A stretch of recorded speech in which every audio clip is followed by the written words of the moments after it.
I gave him 45 years.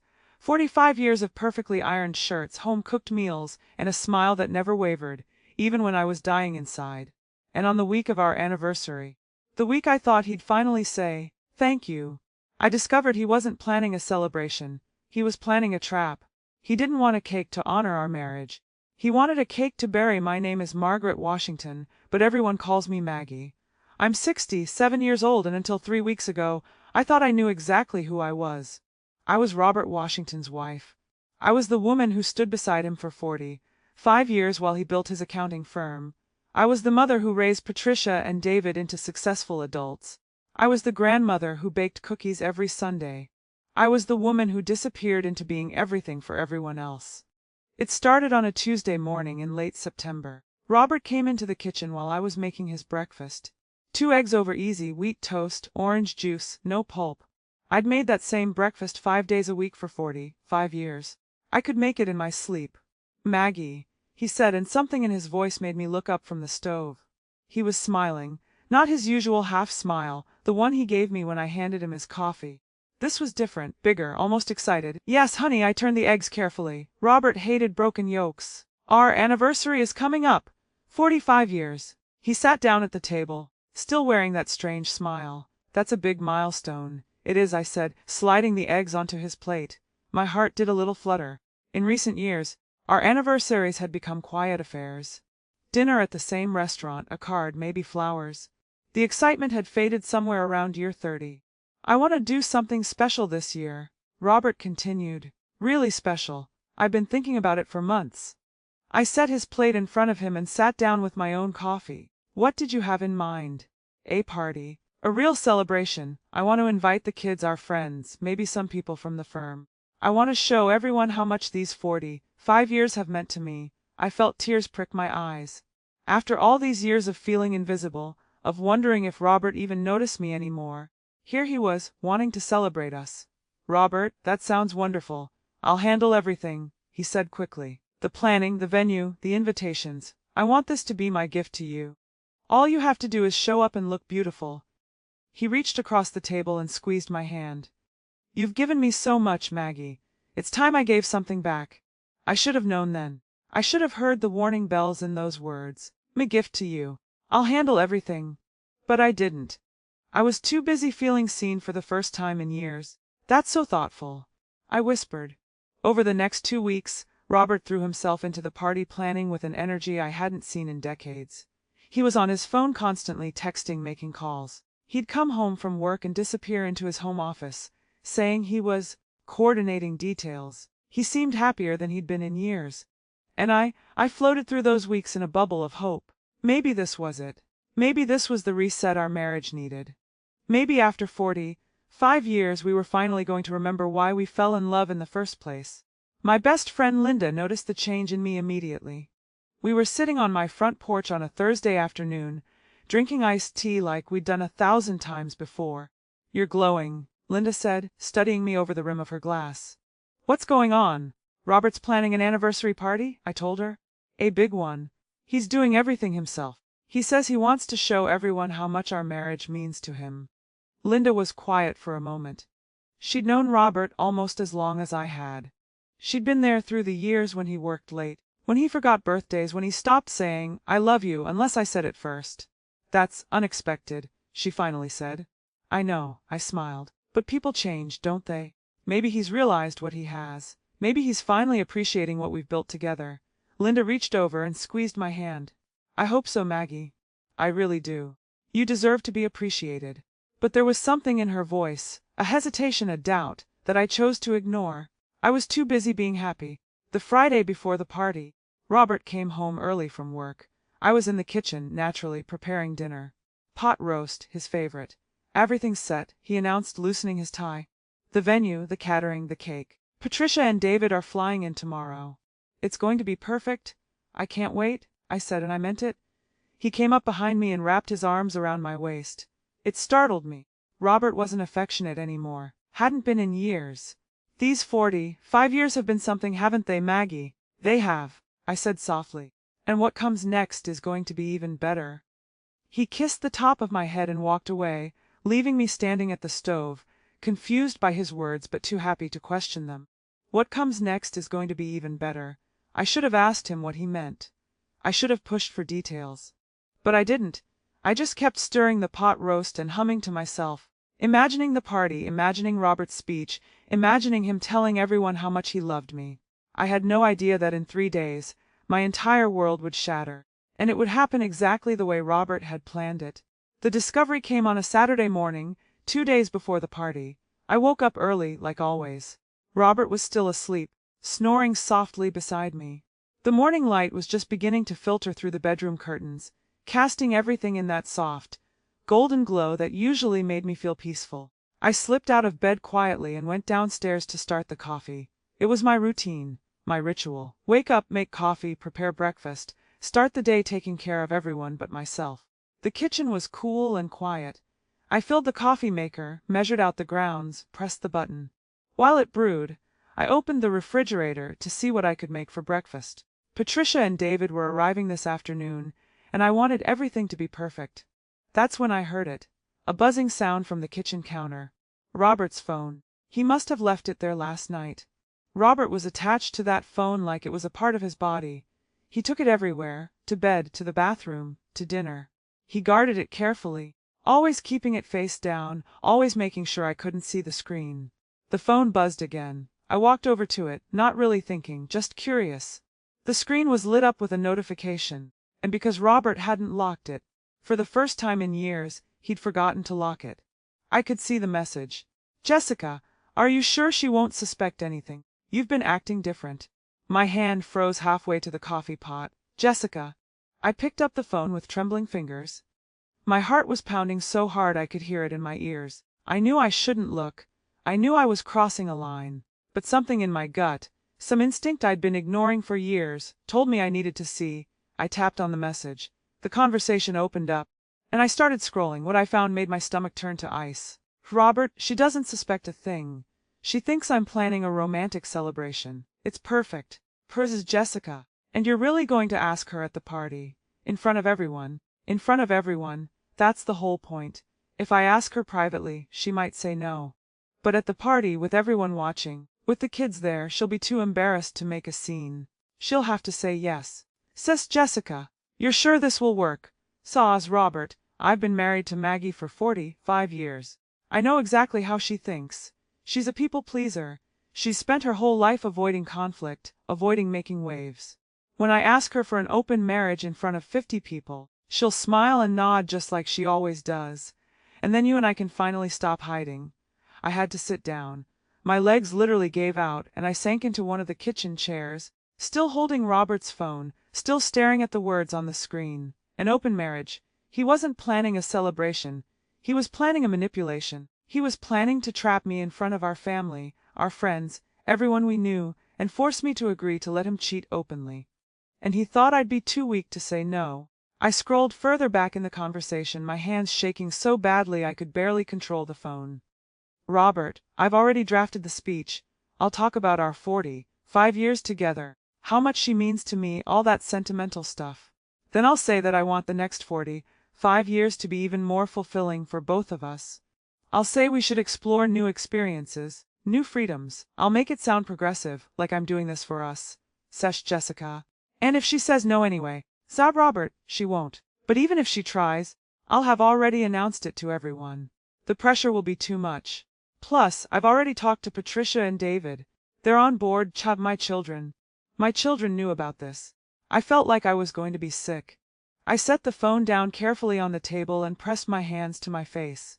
The coffee maker beeped, signaling that the brew was ready, but I couldn't move. I couldn't breathe. 45 years. 45 years of being the perfect wife, the perfect mother, the perfect companion. 45 years of putting Robert's needs first, of supporting his dreams, of making his life comfortable. 45 years of ironing his shirts and cooking his meals and listening to his complaints about work and never, not once, complaining about my own life. And this was how he repaid me. Not with appreciation, not with love, with a trap, with a public humiliation disguised as a celebration. I don't know how long I sat there. It might have been 5 minutes. It might have been an hour. Time seemed to stop working normally. All I could feel was the weight of those 45 5 years pressing down on me, crushing me. Finally, I heard footsteps on the stairs. Robert was awake. I looked at his phone, still unlocked on the table. I looked at the doorway where he would appear any second. And I made a decision. I picked up the phone and quickly took photos of the conversation with my own phone. Screenshot after screenshot, capturing everything. His plan, his manipulation, his cruelty. Then I set his phone back down exactly where I'd found it and stood up. When Robert walked into the kitchen, I was standing at the counter, pouring coffee into his favorite mug, my back to him. "Morning," he said, yawning. Coffee smells good." I turned around and handed him the mug, and I smiled. The same smile I'd been giving him for 45 years. The smile that said everything was fine, everything was normal, I was still the same old Maggie who never made waves. "Good morning, honey," I said sweetly. "Did you sleep well?" He took the mug and kissed my cheek, like a baby. "Big day today, the kids are coming." "I know. I'm so excited." He picked up his phone from the counter and slipped it into his pocket without even checking it. "I'm going to take a shower." "What's for breakfast?" "Whatever you want," I said. He smiled and walked away, completely oblivious. Completely certain that his plan was going to work. Completely sure that I was still the weak, compliant woman who would do anything to avoid making a scene. But as I stood there in that kitchen, listening to the shower turn on upstairs, I felt something I hadn't felt in decades. I felt angry, not sad, not heartbroken, angry, and I decided right then and there that if Robert wanted to make our anniversary party a performance, then I would give him one he'd never forget. He wanted to surprise me in front of everyone. Well, two could play that game. After Robert left for the office that morning, he had last-minute party details to handle. I stood in my empty house and tried to figure out what to do. My first instinct was to cry, to collapse on the floor and sob for the life I'd wasted, for the man I'd loved who never really loved me back. But I didn't. The anger was still there, burning steady and bright, keeping the tears at bay. I looked at my phone, at the screenshots I'd taken. Evidence, proof. But proof of what, exactly? That my husband wanted an open marriage. That wasn't illegal. It was just cruel. I needed help. I needed someone who would understand, who wouldn't tell me to forgive him or work it out or think about the children. I needed Linda. I walked across the lawn to her house and knocked on her door. When she opened it and saw my face, she didn't ask questions. She just pulled me inside. "What happened?" she asked, leading me to her kitchen table. I handed her my phone, read the screenshots. Linda put on her reading glasses and started scrolling. I watched her face change as she read, confusion, then shock, then fury. "That son of a—" She stopped herself and looked up at me. "Maggie." "Oh, Maggie, I'm so sorry." "He's been planning this for months," I said, my voice surprisingly steady. "The whole party, the speech, everything, it's all a setup. He's going to ask me for an open marriage in front of everyone we know, because he thinks I'll be too embarrassed to say no." Linda set the phone down and reached across the table to take my hands. "What are you going to do?" "I don't know," I admitted. "But I'm not going to let him humiliate me. I'm not going to stand there and smile while he announces to the world that I'm not enough for him." "You could cancel the party," Linda suggested. "Confront him now. Tell him you know." "No." The word came out harder than I expected. "If I do that, he'll just find another way. He'll make excuses, he'll gaslight me, he'll tell me I'm overreacting. You know how he is. He's a master at making me feel like I'm the problem." Linda nodded slowly. She'd seen it over the years, the subtle ways Robert diminished me, made me second, guess myself, made me small. "So what then?" she asked. "I let the party happen," I said, "exactly the way he planned it. But I'm going to be ready. I'm going to have my own surprise." Linda's eyes widened. "Maggie Washington, are you planning revenge?" "I'm planning justice," I corrected. "There's a difference. What do you need from me?" I took a deep breath. "First, I need a lawyer. A good one. Someone who can help me understand my options. And I need to move fast. The party is in 2 days." Linda was already pulling out her phone. "My cousin Rachel is a divorce attorney.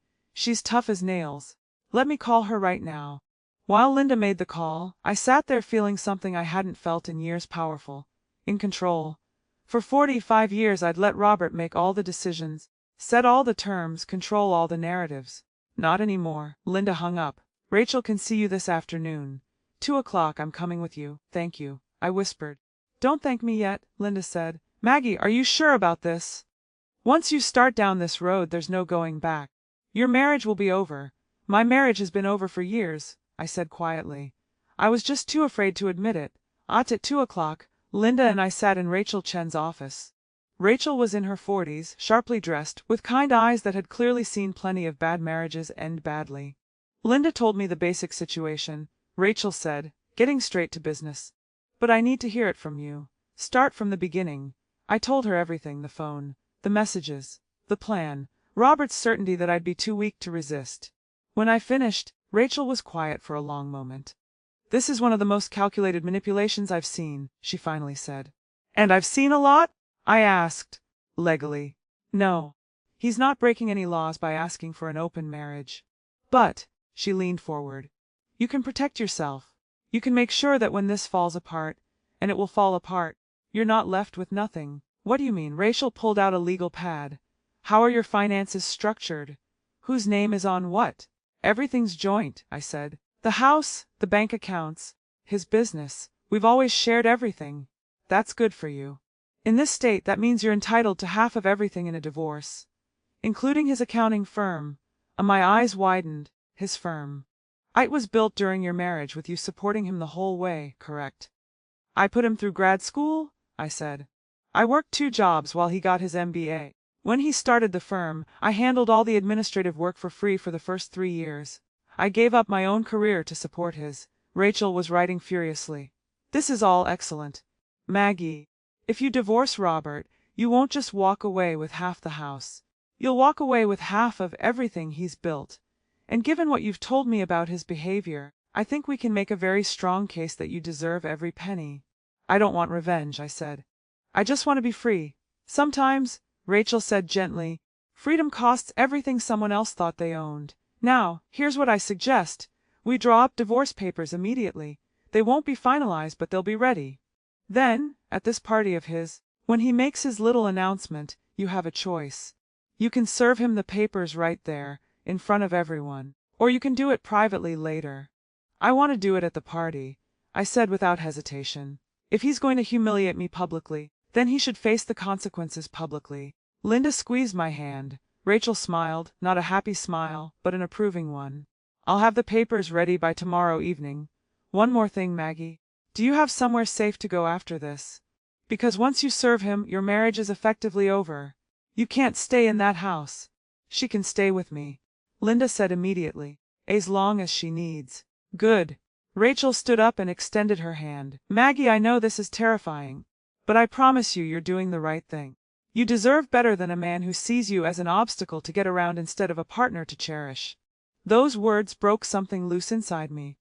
I started to cry, not sad tears, but angry, cleansing tears. Tears for all the years I'd wasted. Tears for the woman I used to be, before I became Robert's wife.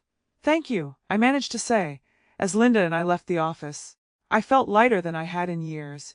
Yes, my marriage was ending. Yes, my life was about to change completely. But for the first time in decades, I was the one making the choice. Robert had planned to give me an ultimatum at our anniversary party, but I was going to give him something better, an answer he never saw coming. Patricia and David arrived at 4 o'clock that afternoon. I heard their rental car pull into the driveway and took a deep breath, steadying myself. My children, my babies, now 38 and 35 years old, the 2 people I'd given up everything to raise, the 2 people who knew about their father's plan and said nothing to me. I opened the door with my best smile. You're here. Patricia came in first, elegant as always in her designer coat and perfectly styled hair. She worked in marketing in New York and had inherited Robert's talent for presentation. Hi, Mom. She hugged me, but it felt stiff, rehearsed. David followed, my gentle son, the software engineer who looked so much like Robert it sometimes hurt to see him. Hey, Mom. House looks great. Come in, come in. Are you hungry? I made your favorites. Mom, Patricia set down her bag. We need to talk. My heart sank. So they were going to prepare me. They were going to soften me up for what was coming. Of course, I said, keeping my voice light. Let's sit in the living room. We settled in, me on the armchair, them on the couch across from me. They looked at each other, and I saw David nudge Patricia. She was always the spokesperson, the strong one. Mom, Patricia began, folding her hands in her lap. Dad told us about his plans for the anniversary party. Did he? I kept my face neutral. He's going to propose something unconventional. She was choosing her words carefully. And we want you to know that David and I think you should really consider it." "Consider what, exactly?" I wanted to hear them say it. David leaned forward. "Mom, you and Dad have been together for 45 years. That's incredible. But maybe it's time to evolve what your marriage looks like. To be more modern about it." Modern. That was the word Robert had used in his texts. They'd rehearsed this. "You want me to let your father have an open marriage?" I said flatly. They both froze. "Patricia recovered first. He told you." "No," I said, "he didn't. I found out on my own." Patricia's expression shifted to something defensive. "Mom, before I get upset, I couldn't keep the edge out of my voice. Your father is planning to ambush me at our anniversary party, to manipulate me in front of all our friends and family, and you both knew about it. You're here to make sure I go along with it, and you think I shouldn't be upset." "That's not fair," David said. "Dad loves you. If your father loved me, he wouldn't be sleeping with someone named Jessica. He wouldn't be plotting to humiliate me publicly. And he certainly wouldn't have recruited my own children to help him do it." A silence fell over the room. Patricia and David exchanged glances again. "You know about Jessica," Patricia finally said. "It wasn't a question. I know everything." I stood up, too angry to sit still. "I know about his plan. I know he thinks I'm too weak to say no in front of an audience. I know he's been planning this for months. And I know that both of you decided that your father's happiness is more important than your mother's dignity." "Mum, that's not—" David started. "When did he ask you?" I interrupted. "When did your father tell you what he was planning, and when did you decide I was the one who needed to be more flexible?" Patricia stood up too, her face flushing. "Mom, you don't understand. Dad has been unhappy for years. And you've just accepted it. You've let this marriage become this dead thing, where nothing ever changes, where nothing is exciting anymore. Maybe this is what you both need." Her words hit me like a slap. "So it's my fault. I made your father cheat because I wasn't exciting enough."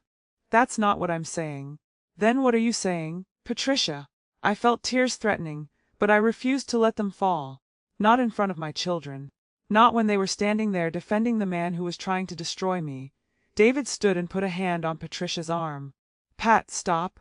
He looked at me, and for a moment I saw something in his eyes. Guilt, maybe. Shame. "Mom, we're not saying any of this is your fault.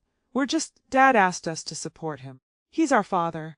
And I'm your mother," I said quietly. "Doesn't that count for anything?" The question hung in the air between us. "We love you, Mom," David said finally. "But we love Dad too. We don't want to choose sides." "You already did," I said. "The moment you agreed to help him manipulate me, you chose. You just don't want to admit it." Patricia grabbed her purse. "I need some air. This is exactly why Dad didn't want to tell you directly. You're being completely unreasonable." She walked out the front door, and David followed after giving me one last apologetic look. I stood alone in my living room shaking. My children, the two people I'd sacrificed everything for, the reason I'd stayed home instead of pursuing my own career, the reason I'd made myself small so Robert could be big. And they thought I was being unreasonable. I heard the front door open again and tensed, but it was Linda, not Patricia or David. "I saw them storm out," she said. "Are you okay?" "They're on his side," I said, my voice breaking. "My own children are on his side." Linda wrapped her arms around me and let me cry. Not for long. I didn't have time for long crying sessions anymore, but long enough to let out some of the pain. "They're adults," Linda said gently. "They're going to do what they want. But Maggie, you need to do what's right for you. Not for Robert, not for the kids, for you." I pulled back and wiped my eyes. "I need to get those divorce papers from Rachel. She called while you were talking to the kids. They're ready. We can pick them up tonight." "Good." I took a deep breath. Because tomorrow is the party, and I need to be ready. Patricia and David came back an hour later. We didn't talk about the confrontation. We made awkward small talk over the dinner I'd prepared: lasagna, garlic bread, salad, all their favorites. They ate it without really looking at me. That night, after they'd gone to bed in their childhood rooms, I sat at the kitchen table with the divorce papers Rachel had prepared. Pages and pages outlining the end of 45 years. The division of assets. The dissolution of a life. I signed every page. Then I slipped them into a manila envelope and hid it in my purse. Tomorrow, at the party, when Robert made his announcement, I would make mine. I went upstairs and laid down next to my husband. He was already asleep, snoring softly, completely unaware that the woman beside him was no longer his wife in any way that mattered. Tomorrow would change everything. And for the first time in 45 years, I was ready. The morning of the party, I woke up at dawn. Robert was already awake beside me, scrolling through his phone, probably texting Jessica, probably making last-minute arrangements for the moment he thought would change his life. He had no idea it would change mine instead. "Big day," he said, not looking up from his phone. "Big day." I agreed. I got up and went through my morning routine. Shower, coffee, breakfast. Everything normal. Everything the same as it had been for 45 years. But I felt different. I felt like I was watching myself from outside my body, watching the old Maggie go through the motions one last time. Robert was unusually attentive. He came up behind me while I was doing dishes and kissed my neck. "Have I told you lately how lucky I am?" "No," I said honestly. "Well, I am. 45 years with you, Maggie. That's something special." He smiled at me, and I wondered if he believed his own lies. If he'd convinced himself that what he was about to do was somehow an act of love. "Tonight's gonna be memorable," I said. "It really is." He checked his watch. "I need to head to the venue early to make sure everything's set up. The party starts at 7. You'll get there around 6:30. I'll be there." He kissed my forehead and left. I heard his car pull out of the driveway, and I let out a breath I didn't know I'd been holding. Linda came over at noon. She brought wine even though it was early and sat with me while I got ready. "How are you feeling?" she asked. "Surprisingly calm," I said, and it was true. The panic, the fear, the sadness, all of it had burned away, leaving only a clear, cold certainty. "Is that strange?" "No," Linda said. "You've made your decision. You know what you're doing." "That's not strange. That's strength." I went upstairs to get dressed. I'd bought a new dress for the occasion. A deep blue that brought out my eyes, elegant but not trying too hard. The kind of dress a woman wears when she knows she looks good. I did my makeup carefully. Not too much, not too little. I wanted to look like myself. Not the broken woman Robert expected me to be. When I came downstairs, Linda's eyes filled with tears. "You look beautiful." "I feel beautiful?" I said, and I meant it. For the first time in years, I felt like I was seeing myself clearly. Not as Robert's wife, not as Patricia and David's mother, but as Margaret Washington, a woman who deserved better than what she'd settled for. At 6:15, Linda drove me to the venue. It was a banquet hall downtown, the kind of place that hosted weddings and corporate events. Robert had rented out the whole space. Through the windows I could see people already arriving, milling around with drinks, chatting. Our life gathered in one room to watch it end. "I'll be right inside," Linda said. "If you need anything, if you change your mind, just look at me and I'll come get you." "I won't change my mind," I said. I picked up my purse, the one with the divorce papers tucked inside, and got out of the car. I walked through the front doors like I was walking into battle. The room was decorated beautifully. White and gold balloons, elegant flower arrangements, photos of Robert and me through the years displayed on easels. Our wedding photo, pictures of us with the kids. Vacations, holidays, ordinary moments that had once meant something. It looked like a celebration of love. It was actually a crime scene. People started coming up to me immediately. "Maggie, you look wonderful." 45 years, how incredible! You and Robert are such an inspiration." I smiled and thanked them, playing my part, the happy wife. The woman who had no idea what was about to happen. Patricia and David were there, standing with Robert near the front of the room. When they saw me, Patricia whispered something to her father. Robert turned and saw me, and his whole face lit up. He walked over and took my hands. "You're stunning," he said loud enough for people nearby to hear, playing to his audience. "Thank you," I said. "Are you ready for tonight?" he asked, and there was something in his eyes, excitement, anticipation. He was enjoying this. He was actually enjoying the build-up to what he thought would be my public submission.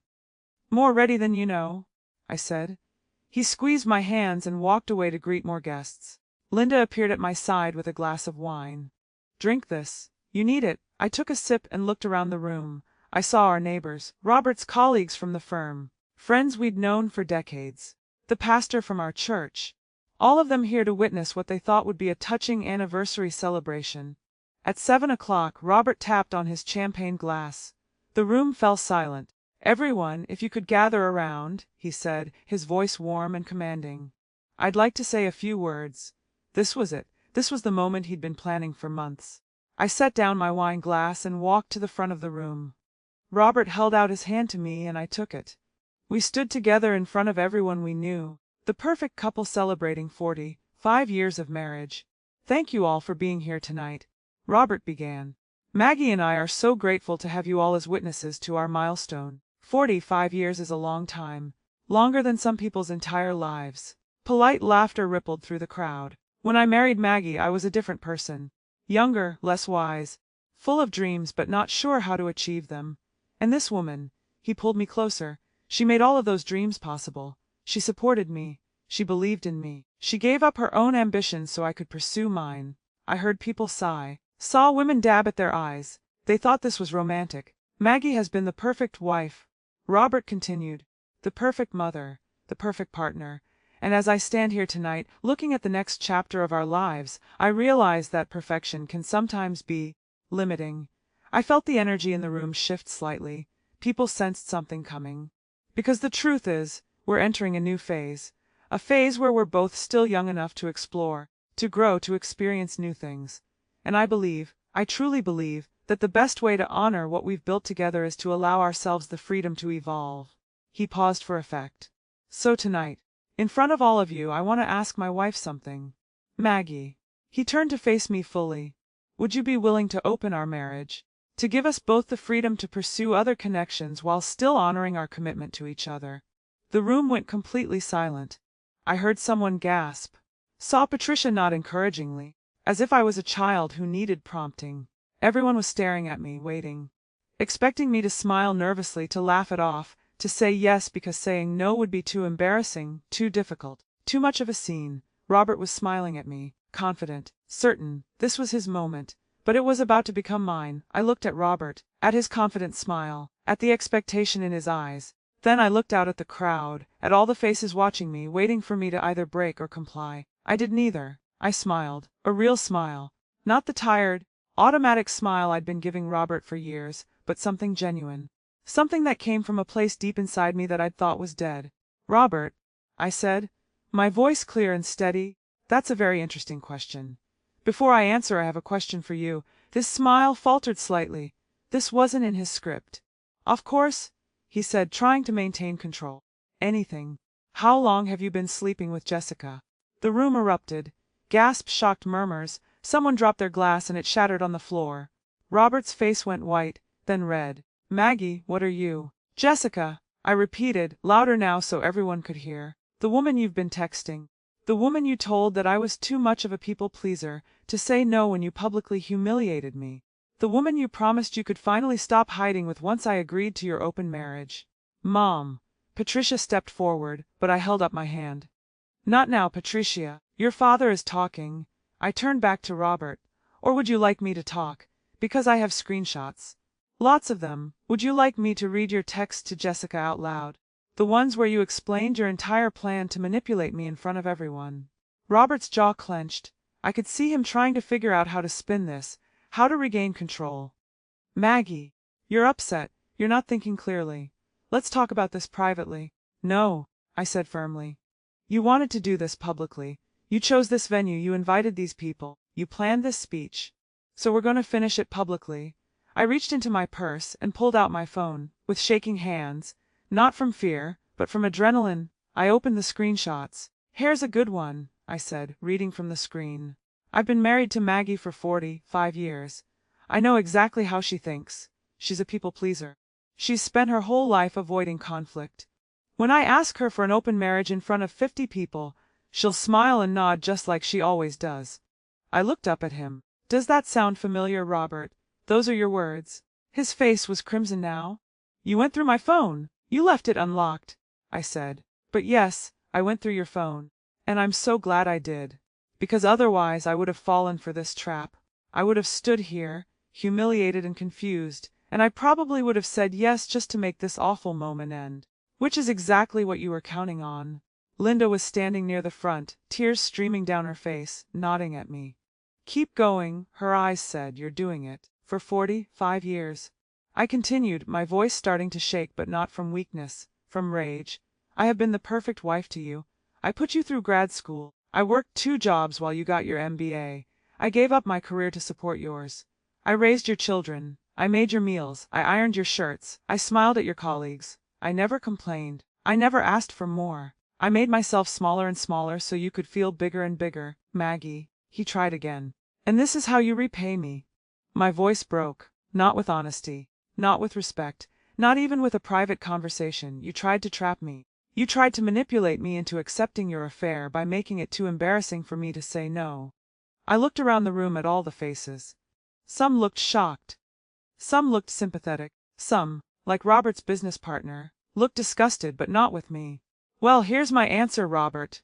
I reached into my purse again, this time pulling out the manila envelope. "No, I won't open our marriage, but I will end it." I handed him the envelope. "These are divorce papers. They're already signed by me. All they need is your signature and a judge's approval."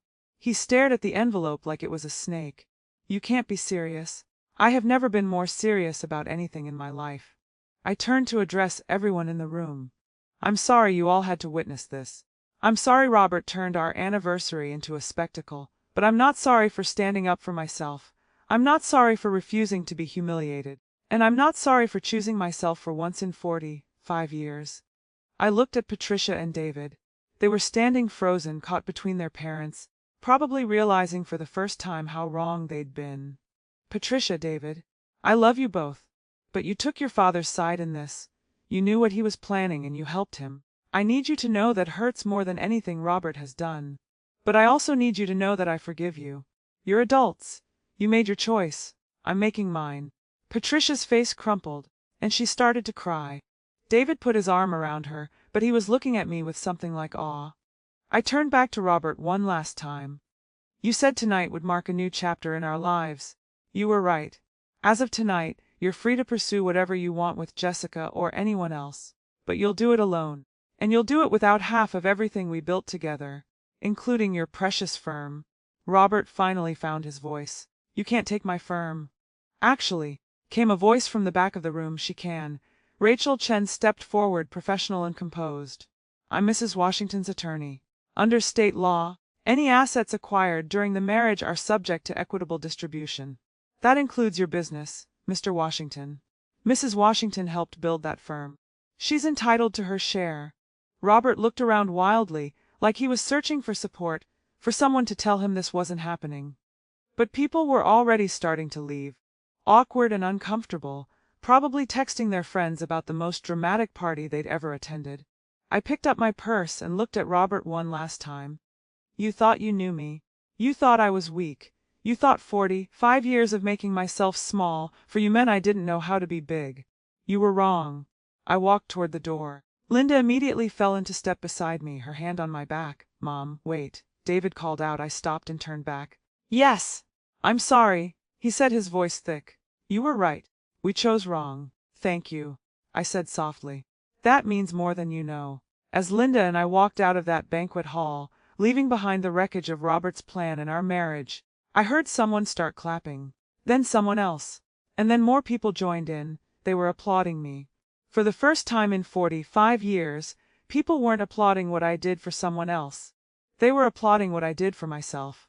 We got in Linda's car and she started driving. I didn't ask where we were going. I didn't care. "How do you feel?" Linda asked after a few minutes of silence. I thought about the question. How did I feel? "Free," I said finally. "Terrified, but free." "Good," Linda said. "Because you just did the bravest thing I've ever seen." We drove to her house, and I realized that this was it. This was my new life starting. No more sleeping beside Robert. No more making his breakfast. No more being the perfect wife to a man who didn't deserve it. Just me, Margaret Washington. Not Robert's wife, not Patricia and David's mother, just me. And for the first time in 45 years, that felt like enough. 3 months later, I stood in the doorway of my new apartment, a small, bright space with large windows that let in the morning sun. It wasn't much. 1 bedroom, a tiny kitchen, a living room barely big enough for a couch and a bookshelf. But it was mine. All mine. The divorce was moving through the courts. Rachel said it would take another few months to finalize, but the hard part was over.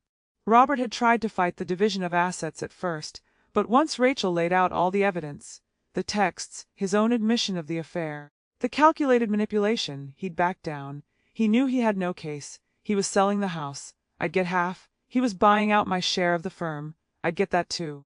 By the time everything was settled, I'd have enough money to live comfortably for the rest of my life. But more than that, I'd have my dignity back. I was making coffee in my little kitchen when I heard a knock at the door. I opened it to find Patricia and David standing there, looking nervous. "Hi, Mom," Patricia said quietly. "Can we come in?" I stepped aside and let them in.